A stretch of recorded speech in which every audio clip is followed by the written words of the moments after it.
Kung napapansin mo na amoy kulob yung kwarto, mabagal matuyo yung damit, or parang laging mabigat at basa yung hangin, possible na humidity yung problema mo. Ito nga pala yung Condura dehumidifier. So designed siya for small to medium rooms. So perfect for bedrooms, condos, or kahit laundry area, lalo na dito sa Pilipinas na ang taas ng humidity.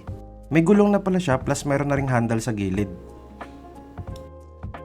Sa build quality naman, solid siya, hindi siya mukhang flimsy and may enough weight para maging stable. Yung water tank niya, madaling tanggalin at ibalik, so hindi hassle kapag magtatapon ka na ng ipong tubig. Water tank niya pala is 3.5 liters. Yung tank niya pala is meron na palang handle, and then kung gusto niyo naman na continuous yung tapon ng tubig niya, ikabit niyo lang yung hose dito sa butas na to. Ganito naman ang pagtanggal ng rear cover.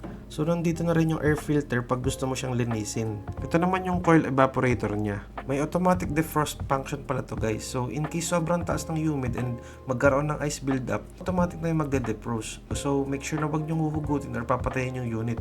Ganito naman ang pagbalik ng cover. Pagdating sa controls, very straightforward. Pwede mong iset yung target humidity level. May iba't ibang modes depende sa gamit mo. May timer and automatic siyang nag-o-off kapag puno na yung water tank. So safe kahit iwan mo siyang naka-on. Dito naman sa taas na part yung pinakang air outlet niya. Ito naman yung pinakang panel niya and ito yung mga settings nun. Para naman sa controls niya, ito yung mga modes. So yung una is yung dehumidification mode. Ito yung mode na default and yung pang general use. Pag feeling mo is medyo damp or malagkit yung hangin sa room, ito yung i-on nyo. Iwas molds din sa walls. Pwede mong i-adjust yung fan speed pati yung humidity level from 30% up to 80% na yun. Ito naman yung continuous mode. Usually, mas okay to gamitin sa mga closet or walk-in closet para lang di mag-amoy kulob yung mga nakatagong damit. Ventilation mode. So ito, hangin lang talaga to.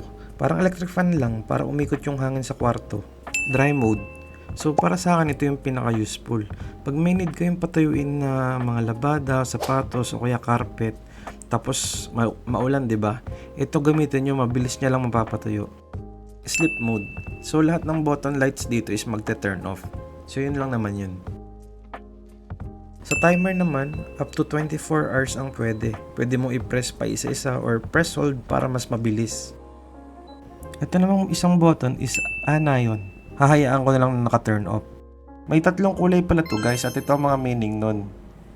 Dito naman sa test na to, 10:22 PM hanggang 12:25 AM na naka-operate from 75% plus na humidity down to 63% at ganito karami yung tubig na na-collect. Sa pag-check naman kung accurate ba yung humidity sensor, may time na hindi sila nagpapareho, siguro mga 2 to 3%. So itong test na to is overnight naman. Niran ko ng 5 hours, halos full na siya kaya hindi ko sure kung inabot ba siya ng 5 hours talaga or mas early pa dahil nag-auto stop na to after mapuno. Ito naman yung isang test ko sa kwarto. From 71% humidity to 61%. Unite 10:11 AM to 10:33 AM. High fan speed nga pala to. And take note lang guys, habang nababa ang humidity, nainit din ang paligid. Siguro it will range up to 1 to 3% na pagtaas ng temperature. At ganito naman karami ang nakolekt niyang tubig. Dito naman sa isang test na to is 1 hour kong inoperate. So from 78% down to 67%. And ganito karami yung tubig na nakolekt. Ito nga pala yung gamit ko noon. Simplest na 1 liter na 400 ml per day. Every 4 days ko siyang dinidrain and hindi niya talaga mapababa yung humidity level. To the point na yung mga particle board na gamit namin dito sa bahay lumundo na sa taas ng moisture. Kung ikukumpara siya sa Condura, almost 3 hours pa lang nag-ooperate pero kaya na niya mag-collect ng almost 3 liters. Kaya sobrang effective talaga lalo na if mataas ang humidity sa bahay nyo. So pagdating naman sa kuryente, ito naman yung breakdown ng electric cost niya. So ito estimate lang to. So ang operating wattage niya is around 245 watts.